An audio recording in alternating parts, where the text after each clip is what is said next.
Does doing your job need to feel like losing your life? Can your vocation be part of your spiritual formation? Can we just survive this new digital overwhelm? That's what we are talking about today. This is the Attaching to God podcast. I am Jeff Holsclaw, and we are exploring a neuroscience informed spiritual formation produced by Embodied Faith. And I'm very glad to be um, joined by a fellow Grand Rapidian, if we could say that. Dr. Craig Mattson is a researcher, teacher, and writer at Calvin University, which is just down the road from me.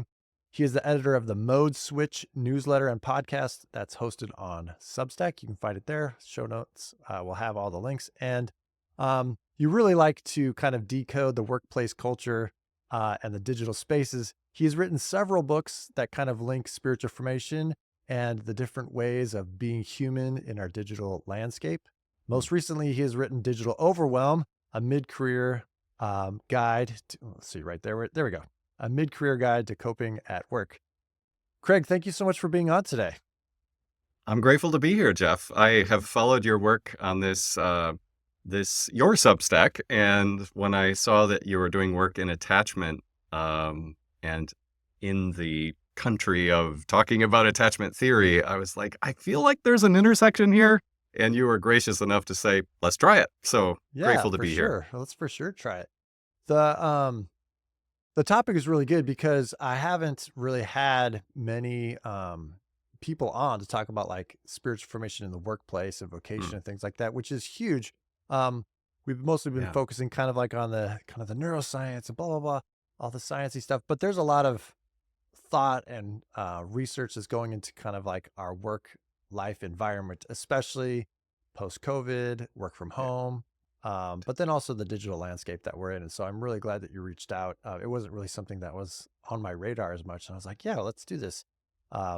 So glad you did. So how did you get into what is your work specifically there at Calvin and more broadly?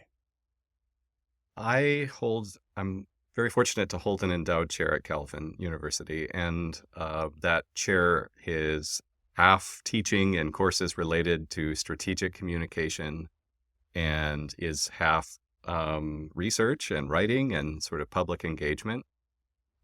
So I got into this work before I joined Calvin, which was just a couple of years ago in 2022. For 20 years, I've been doing this work on the south side of Chicago at a school called Trinity Christian College. And wonderful learning community there. I really enjoyed my time there.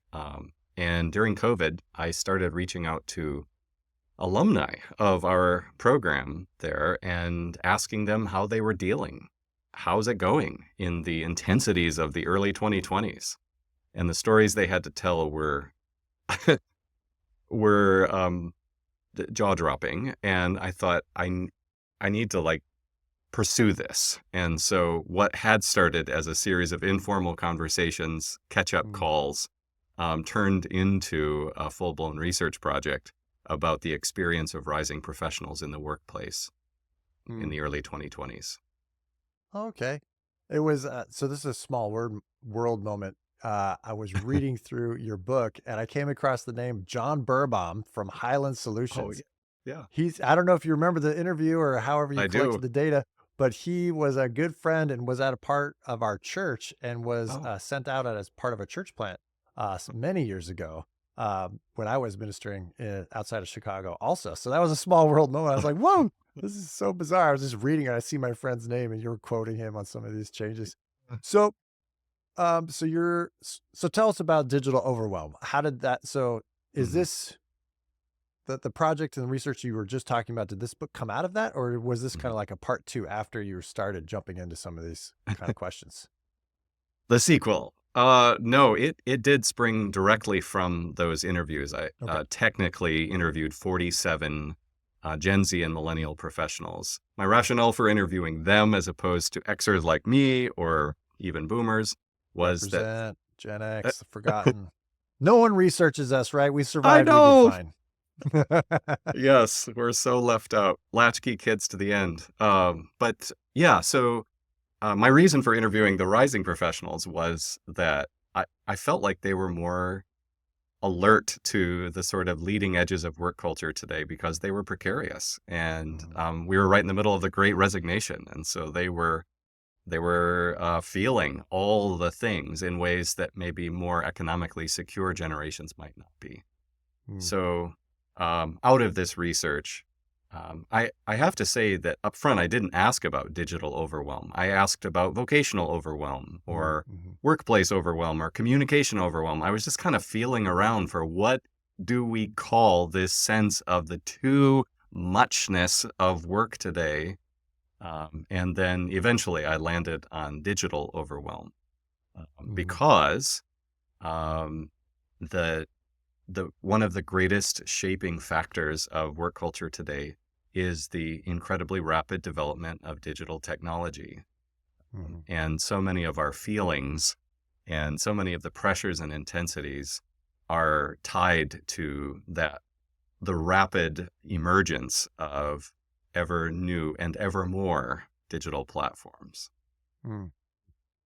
So you, um, as a way to get into this, because I just saw this, you are doing kind of like a is it a podcast or are you blogging through the show Severance, the season 2? Right. Um, Yes. Severance. okay, Yep. well, you can't spoil it because I haven't started watching it. I was a latecomer. I just got caught up, just a couple weeks ago. And so we haven't started season 2, so you can't ruin it. But could you kinda talk about how that is like for in your mind, a great representation or kind of a way to kinda get in to some of the digital overwhelm questions that you've been pursuing? Yes. In one of the most striking conversations I had with a rising professional, someone was a self-described elder millennial. She said, "This is going to sound very atheist of me, but my work is meaningless." Mhm. And it was one of the first times that I registered, like I had probably seen it before or heard it before, but it was the first time that I really registered that for many people today, the sanest way to make your way through life and work is to draw very sharp lines between your personal life and your professional. Mhm. And for someone like me, like an Xer, again, just sort of keep your head down, keep doing the job, keep doing the work, keep being productive. That was my only ethic. And suddenly I was talking to people who had a very different posture towards work. Mhm. The show Severance, I think, is a kind of hilarious, Can you gorgeous, explain the and premise just for people who don't know? yeah, yeah. I mean, it's in some. I started to watch this show multiple times because it's a scary show to me. But the premise is an exaggeration of what these rising professionals are saying. So they draw a line between their work life and their life, but the characters in this show actually undergo an operation so that they have no knowledge of their life when they're at work or of their work life when they're at home. And so it's a kind of gorgeous hyperbole of like all of our experience today where we're like, how do we relate our work life to our Mhm. life? Yeah, so they have, basically, it's like 2 shows in 1 because you have the show of a couple people in their lives, their normal lives, their daily lives, where the main character, his wife died unexpectedly, I forget how, car accident or something. His way of kind of living through the grief is, "I just need a couple hours a day where I'm not thinking about this Yeah. tragedy." And so he gets this procedure which it just severs your work life and your home life. Um, and and so you get the other part of the show where people are just living kind of underground in this basement, and when they go down the elevator, they kind of switch, which we'll have to get into this mode switching language that you talk about. But they switch, and you can see it. It's really great acting because you see it on their faces where they're going Yeah. from these like people to just this, and they call them innies. So the people at work are called the innies, and the people on their outer life are called the outies. And they talk about and they imagine and wonder about their outies lives, but they have no idea, Hmm. and then the same. And so it's just, it's very it's dichotomized. It's very, Yeah. and then they start kind of fighting with each other, which is very interesting, which I think happens. So, So you were seeing that kind of split in your research before the show came out, and I'm That's right. sure the writers for Apple TV were like, "Yeah, this is how people are feeling." But um, it's almost this creation of two different people, and you're saying these people you interviewed seem pretty dissatisfied with this setup. Is that right? Well, I guess in some ways it's frustrating because I think that it's very human to want wholeness and, an Mhm. integration of the different parts of you. But for survival, these rising professionals were saying, no, I really do have to sever these two parts Mhm. of myself. Yeah. And I don't know, there wasn't a whole lot of regret. There was acceptance. Like, this is Oh, just okay. what I got to do. Mm. Mm. Well, could you, this podcast is a lot about like spiritual formation. Could you talk about kind of how you see the linking between Mhm. vocation, workplace life, and like that formational kind of aspects? How do they either Yeah. work together or sometimes work against each other Yeah. in the work you've seen? Well, what I noticed as I heard these people's stories was that they tended to make use of six coping mechanisms. Um, and I called them modes of communication. These were six ways that they would communicate to just deal with the intensities of work life today. And these modes of communication, I won't name them all, but they would be things like uh, emailing things. You just got to get clarity. You want to get everybody on the same page. So you write a 2,000 word email. That'll do the job. And Hmm. then you find out your manager only reads the first two lines of every email that she gets. Another mode might be dialogue, where you're like, what we need is a good face to face conversation. Let's talk this thing out. Yeah. And then you realize that that mode too has its limitations because very often the gap between people, even in face to face conversation, seems to widen. Mm. And then there would be modes that people would use like signaling things where they're like less is more. I'm going to just signal what's going on. I'm thinking of a Black woman professional who described what she called the face that she would put on in Zoom meetings just to to kind of signal to people an appropriate way to relate to her. You're not my Hmm. besties, in other words. And Hmm. this face indicates that I am strong and I'm capable and I'm present, but we don't enjoy the kind of friendly, chatty connection that you seem to be assuming that we do. Okay. So those different modes would help people in certain ways to cope with the pressures of the workplace. But I also Mm. explore the limitations, as you could tell, of the modes because each mode has its own sort of limitations. I Well, what mention are all the that in other response. three? You got half of them out there. What are the other three? Unless I'm putting you on the spot. I know Yeah, that we don't yeah. always. For all of Failing you who memory. wonder if authors memorize everything they've ever written, that is not true. We forget stuff that we've written. That's all right. That's That's all right. Yeah, that's why we write it so we don't have to remember it.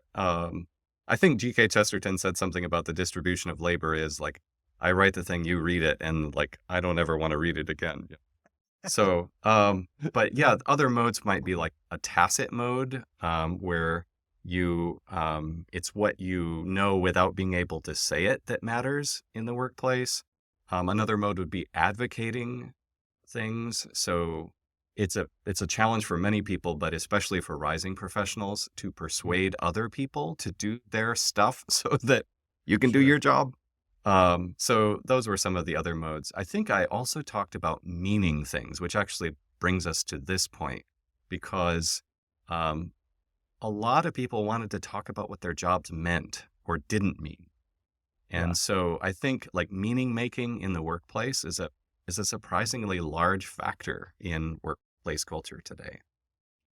Yeah, I've noticed that because I have like Gen Z kids, but the millennials that I used to work with and pastor with, and there's a lot of literature about how there's that shift to wanting their work to be meaningful, and having meaningful work as a way of evaluating job prospects and companies to work for and work environments is, do they feel like it's meaningful, which is kind of a shift from previous generations. I don't remember for Gen X and boomers and things. Like it's just like, well, does it pay and am I successful? And right. And so there's a big shift, but I think it has kind of now. It sounds like what you're saying is it's kind of flipped now, just like I'm resigned to my work being meaningless, Hmm. which doesn't necessarily lead to human flourishing in the long term either. So yeah, Right. that's really interesting. Which kind of leads to this thing that you mentioned in a recent post about like the great detachment, and there's like Hmm. literature about like quiet quitting, especially Hmm. among Gen Z. Could you kind of talk about that a little bit? Yes, I was going to say I would love to, but it's not a phenomenon that I love, honestly. Sure, sure. Sometimes for generational reasons, like it's hard for me to understand, but also for just the reasons that it feels necessary to detach today at work for so many people. The phenomenon arises. It's not a new thing. I think trade journalists need new things to talk about all the time. They have to generate content, and so they give us these monikers like the Great Detachment. But you mentioned quiet quitting, and that's been around for some time now. Hmm. And there are lots of quiets out there that quiet firing and quiet vacationing and so forth. But the phenomenon arises in the workplace because people need their jobs. They have very high tuition bills, or they have mortgages, or they have kids' medical bills. They don't have an option like it seemed like they might have during the Great Resignation from 2021 to 2023. It felt like a wild time in the United States, especially where, wow, the labor market was such that you really didn't need any job you had. You could find another one. Or you Hmm. could just take a break because you were getting a check from the government for a bit. So now things have shifted and people need their jobs. They can't, the labor market doesn't allow them to just sort of move around quite as much. And so their way of dealing is by practicing a kind of emotional regulation, um, a sort of emotional pullback. I'll be present, I'll do my stuff, but I'm not going to do any emotional labor here, like pretending I love this job or Hmm. like I love being on this team. I'm going to detach. So it's that pulling back from the kind of emotional labor of the relationships, Yeah. is kind of the great detachment. And that long term, you'd figure that would make things feel more meaningless, because you're divesting yourself of that, some of those most, core parts of being human is relating and emotions, Mm. things like that. Yeah. So you talk about biblical wisdom in the workplace, but you also have a lot of like good strategies for some of this digital overwhelm, about like Zoom meetings, emailing, just kind of the day to day kind of things kind of in the workplace. Could we start with some of that and then kind of go into some of the biblical insights, Oh, unless you yeah. want to like match them together? But what are Yes. some of the ways of kind of just helping us cope with somewhat of the dehumanizing aspects of just the workplace, somewhat of the larger kind of question Hmm. of just feeling meaningless? Like what can we do about that? How would you advise people? My book is not a sort of Cal Newport styled or Atomic Habits styled book in the sense that I am sort of providing hacks for how to cope in the workplace. My goal is kind of on the That's far great, side. by the way. Oh, I'm a big fan of that. I mean, I love yeah, the atomic habits and things like that. So those are all great tips and stuff, but that just helps you become more productive and efficient, yeah, which is not wrong, but that's not necessarily going to get to that deep human itch and that's right. urge for meaning and significance and purpose and connection and belonging.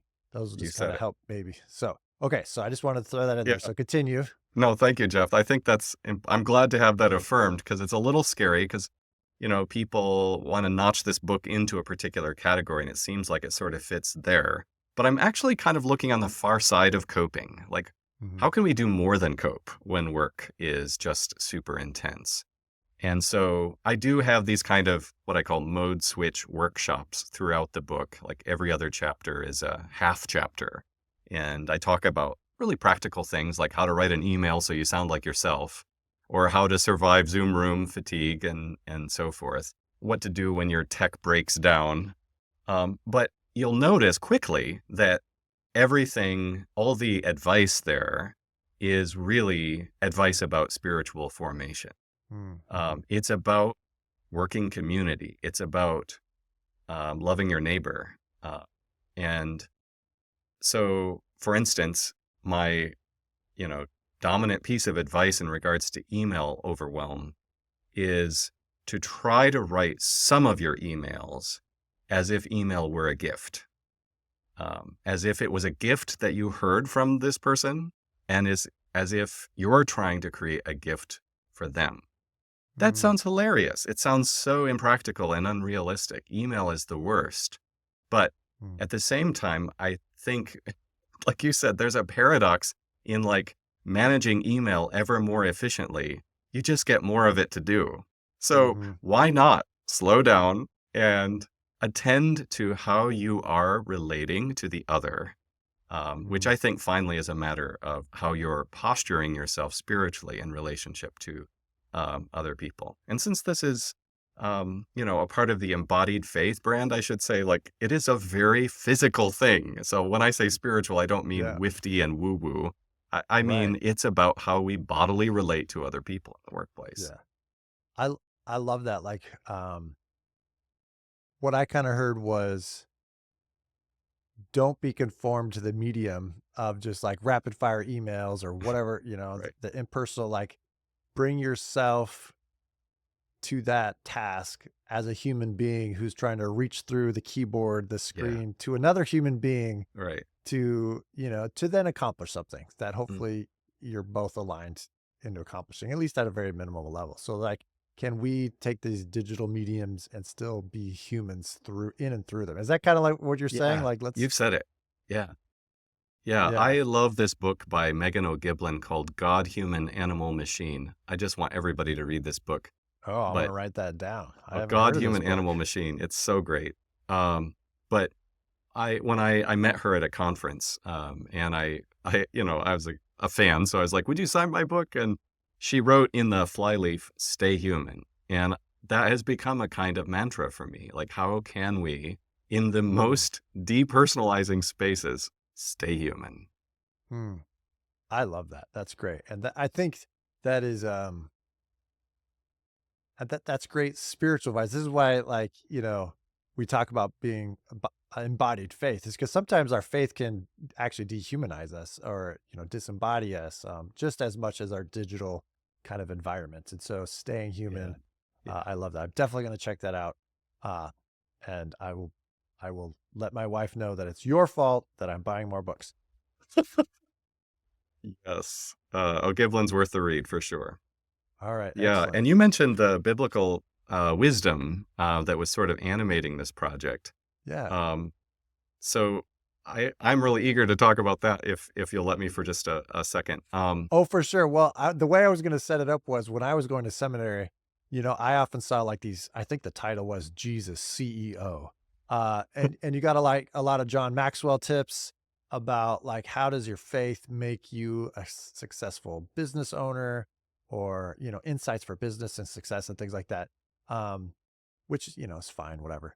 But my sense is that's not what you're going after, but rather these are biblical. And so I'm setting up with, I think you're offering biblical insights for staying human while working Mhm. rather than being your optimally successful self. So with that introduction, yes, Yeah. please jump in. Oh, thank you for that. Jesus CEO, that's great stuff.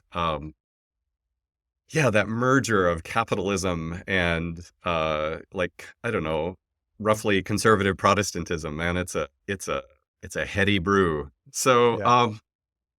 I turned to the wisdom literature of the Old Testament in particular, because so many of the people that I was interviewing were skeptics about organized faith, or um, they were in positions where lament and sorrow and trauma and grief were just like part of their working experience. Whether that was from sexual harassment, whether it was from, like one person said, I've been lonely in every job I've ever held. Mm, Um, So the wisdom literature speaks in wonderfully rich ways to those very conditions. Um, because you think a lot about attachment, the book of Ecclesiastes, I think, is a book that commends a very complicated way of attaching to toil. I Mhm. say complicated because it apparently recommends completely detaching from your work. It's vanity. It's chasing after the wind. It's smoke. It's an enigma. It's meaningless. Um, but then there's this kind of constant refrain throughout it. Um, what's the wisdom of the book? Like eat, drink, and whatever your hand finds to do it with everything you've got and enjoy it. Mm. So Mhm. that for me became the kind of core wisdom of staying human in the work. An appropriate level of sort of ironic detachment from your work is probably healthy. I was just like, this is not going to do it. This is not going to get me to lasting fame and an eternal legacy. Um, and in today's attention economy, that's super hard. Like the only way, seemingly, to have meaningful work is to be widely noticed. Um, Mhm. but yeah, I find that the teacher, the philosopher in the book of Ecclesiastes really counsels us to stay human by simply enjoying your pointless toil. Mhm. Mhm. Yeah, just for a reminder, the wisdom literature would be like the Book of Ecclesiastes, Song of Solomon, a little bit, the Book of Job, certainly the Book of Proverbs. Um, Yes. Yeah. that so I hadn't really thought of it that way. So in one sense, um, Ecclesiastes in its call, that these things are meaningless. it- It's kind of like an exaggerated statement so that then we can recalibrate and just kind Mm. of like bring in the right level of purpose and meaning within kind of a larger kind of perspective. I was thinking, and maybe this isn't what you were getting at, but like the ancient spiritual practices of the church as well as like the philosophical schools um speaks of like remembering your death as a way Yeah. Yeah. to kind of giving kind of the right perspective to our daily kind of exercises. And that wasn't to be morbid, but it was rather so you could be open handed with the everyday activities, everyday circumstances that you encounter. Yeah. Is that, and they'd call it a training for death, but the training for death or the remembering your death was so that you could actually have a more fulfilling life, is kind Right. of the goal that they were after. And so Ecclesiastes kind of fits in that realm It sure of, does. Sure does. deflated. Cause I think like, and maybe this is just me, but somewhat in our therapeutic culture, our true self culture, our self Mm. actualization culture, there's really Mm. kind of an inflation of every activity needs to be an expression of your best self now. And every activity and every interaction needs to be kind of like a movement toward the most flourishing kind of whatever, right? It's just, and then we're saturated with, celebrities and people who have made it. Yeah. And then you just kind of get stuck in your regular day to day life. And you're like, I'm definitely not making it, right? And maybe we just need to deflate that kind of that balloon a little bit of like, hey, you know what? Like, just enjoying your meal with a couple friends is enough. And, playing board games, with your kids, it could be enough. And things is that kind of, or am I just saying I don't want to take your perspective off track here, but that's just kind of what I'm hearing in the midst of this. When I was a kid, my dad basically conscripted me to carry wood from the wood stack next to the garage around to a chute on the other side of the house and into the basement, and I had to stack it all. Talk about endless toil. Like it just never stopped. Like we burned that wood up as fast as we could put it in the basement for the Franklin stove. But there is a kind of strange satisfaction that is possible, um, even in a seemingly pointless, seemingly endless job like that. This was over there, and now it is over here. And I did that. So Mhm. I think that there is a strange paradoxical kind of meaningfulness in jobs that, again, in our attention economy, people would say are just just meaningless. What's Sure. Instagrammable about that? Yeah. No, that's true. That, but you were feeding, as a kid, you don't feel this way, but you were preparing to serve your whole family by keeping that stove, working, and there was a tangible kind of experience and a tangible benefit. And I know a lot of our work, especially in kind of the information technologies, it doesn't feel that way. Like you don't see it. I know I had a friend who was a pastor, and he was also a part-time construction worker. Hmm, And being a pastor is very, um, hmm, well, it's spiritual, right? It's hard to see the impact that you have mhm. day in and day out on families who come and go, whose lives don't seem to change, Yeah. or they don't even know if you're listening to your sermons, right? It just seems like Mm. it just Oh, goes on. So, if uh, it could feel very meaningless. And he said working construction was so grounding because he's like, I yeah. built that house, I put that deck on, like, and it's Mhm. still there. So so I don't know if there's any advice in there for finding some sort of grounded hobby or kind of task that just keeps you in the world Maybe, and yeah, puts you in touch with friends and relatives, but I don't know. yeah. Well, what are some last kind of either wisdom, insights, or kind of other things um, that you found to be either surprising or really powerful while you're working on this project? Just to kind of finish this off today. Okay, thank you. I think one more thing that I could share that we haven't mentioned, and I think it relates to your frequent focus on the neuro dimensions of what we're talking about. But I think becoming adept at mode switching is a really important way to contribute to the flourishing of your working community.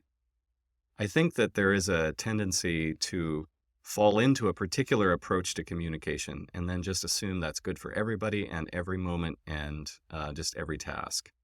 Um, that is not only an impractical and ineffective approach to communication, but I think it's also a kind of unloving approach. And that sort of surprised me to realize that generosity to our coworkers and to our teammates, our managers, our our higher ups or our direct reports, like an important aspect of neighbor love and sometimes enemy love, frankly, is changing, being flexible enough in your approach, messaging other people.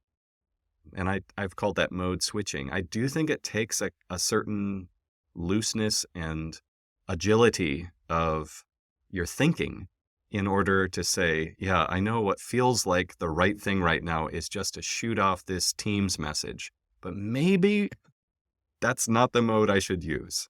So Mm-hmm. that kind of Mm-hmm. agility is, I think, strategic and effective, but I think it's also, more importantly, really contributive to other people's well-being.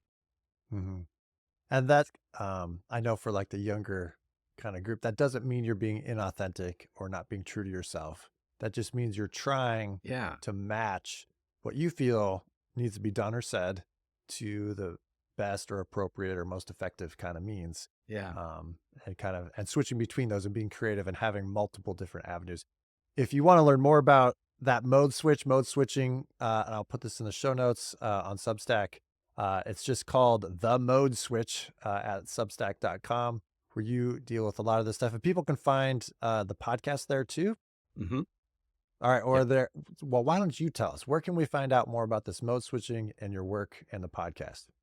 Yes. So the book Digital Overwhelm uh, was, it felt like its own thing, but I was like, I really want to try to kind of energize the work of writing because writing a book is tiring. Um, so I started this newsletter about work culture, sort of parallel to it, and I kept interviewing people for that, sort of doing journalism. And it's really become a site for working through the kind of questions that arise in work culture. Sometimes they're really like small questions, like what does it mean to dress professionally today, or should I quit my job if it seems pointless, or whatever, any variety of questions. But Mm-hmm. that Substack newsletter has become a sort of weekly place to kind of tease out some of these same work related questions. Mm, excellent. And then you also have a podcast. Is it by the same name?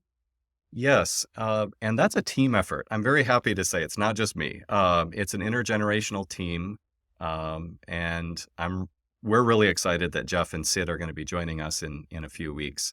on this podcast, but it's an intergenerational team that involves a boomer, a Gen Z, a millennial, some Xers, and we bring in authors and experts and coaches and consultants of all kinds, and we do the same kind of sorting through of work culture stuff, but from an intergenerational Mm, perspective. I love that. That's so great.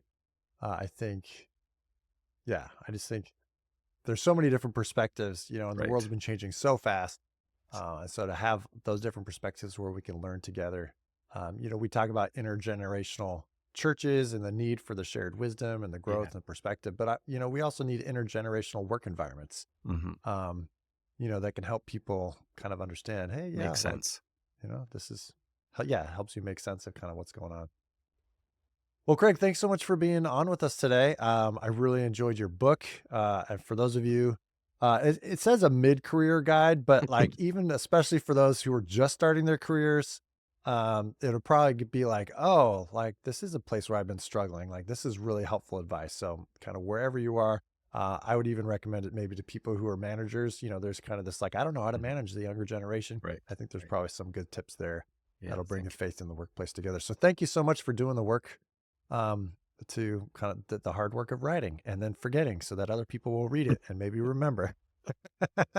And thank you I for really having me appreciate it. on Attaching to God. I really appreciate the work of this podcast, sort of bringing together theory and people's lived experience and the concerns of spiritual formation. It's good stuff. Keep doing the good work. I appreciate it. Thank you so much. And we're looking forward to being in studio. You have a nice fancy studio there at the university. I just have like the corner of my office. So, but we're excited to come in. I think that's in a couple weeks. You bet.